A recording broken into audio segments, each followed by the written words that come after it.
Cultura viva, comprometida e feita desde a xente da pé, desde a xente do común, desde a xente do arredor, vós.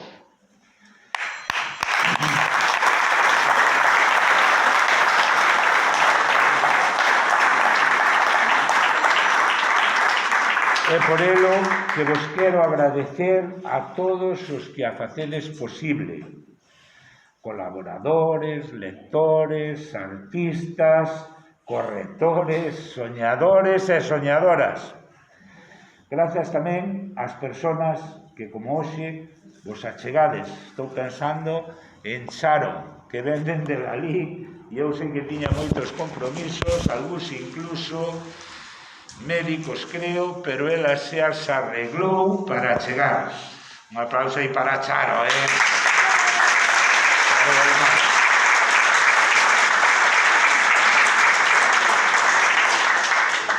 A portada que presentamos nesta ocasión, isto soa así como de risa, pero é moi especial, xo vístedes.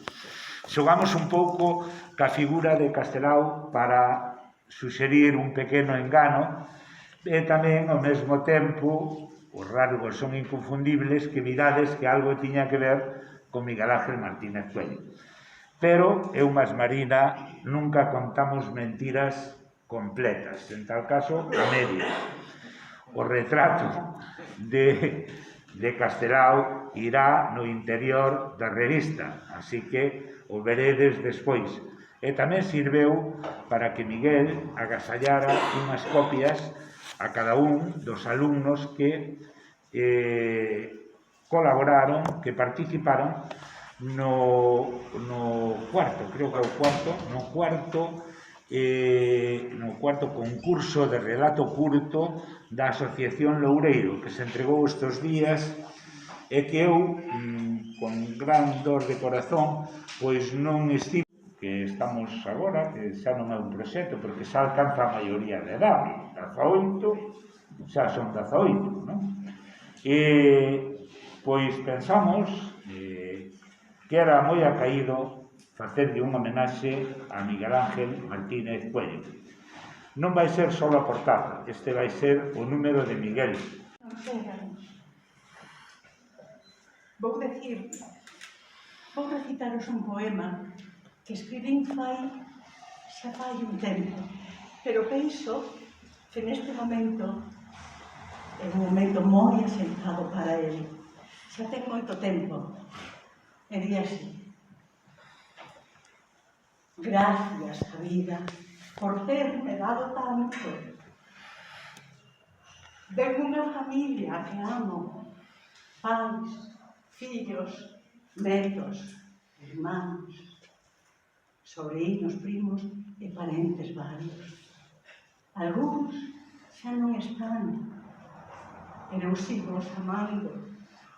E o meu compañeiro de vida que ainda me sigue aguantando.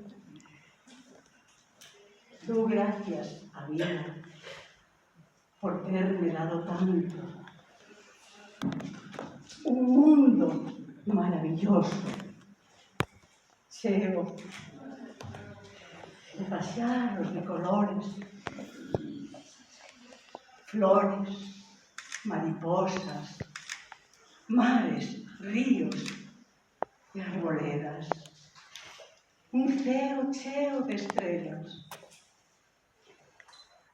e unha lúa para enamorar. Gracias, vida, por terme dado tanto. Unha nena rechonchiña, morena de pel rosada, a cara amoratada e sen futuro ningún. Con prosa e poesía quentes, con agarimbo e rigor, bautizouse a rapaza e fixo a comunión. Iba crecendo a meniña, crecía que era un primor.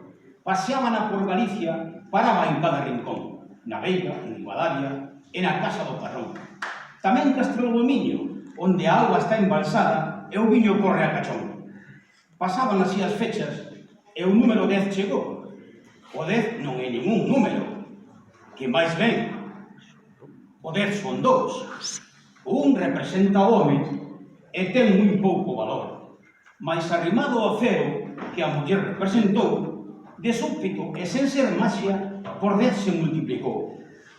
Mais volvamos a rapaza, que neso é no que estou. Das trenzas pasa a melena, dos pantalóns pasa o xor.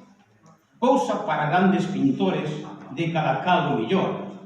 Rondan a insignes poetas, mas con ningún se casou. E de súpeto a nena xa se nos fixo maior e cumpre 18 números, festa rachada para nós.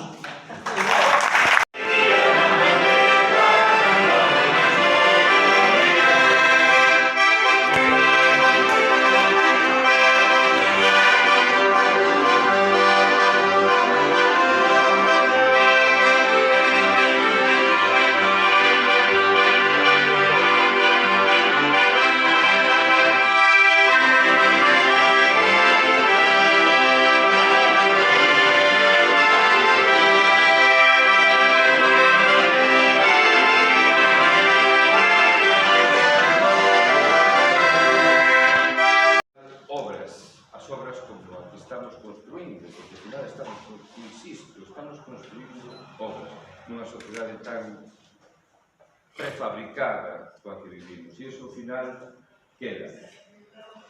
Creo que de alguma maneira vai a quedar, non sei se poderemos ser como eses autores os que ti te referías, que creo que se iban cambios nestes sobresalas, Risco, Huevillas, pero eu creo que ao final vai a quedar algo que fundamentaría que cada un de nós damos o mellor que temos.